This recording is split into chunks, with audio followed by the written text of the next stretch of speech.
हमारे पास आया है क्रॉस। इसमें दिक्कत है, हर महीने 2 लीटर ऑयल कम हो जाता है। इसका टर्बो खराब है। इसकी सारी फिटिंग खोल रहे हैं, पाइप व ये 13 नंबर का बोल्ट है। ये कवर खोलेंगे इसका और इसका निकालेंगे ये प्लग के वायर।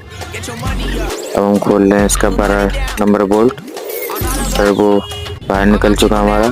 ये इसका पुराना टर्बो, इसमें प्ले यही दिक्कत कर रहा था। तो फाइनली टर्बो बनकर आ गया है। ये इसका टर्बो, इसमें कोड लगा हुआ है। कस्टमर के पास इतना बजट नहीं था, इसलिए उन्होंने कहा इसमें कोड लगा दो। अब हम करेंगे इसको फिटिंग गाड़ी के अंदर। गाड़ी स्टार्ट हो गई है।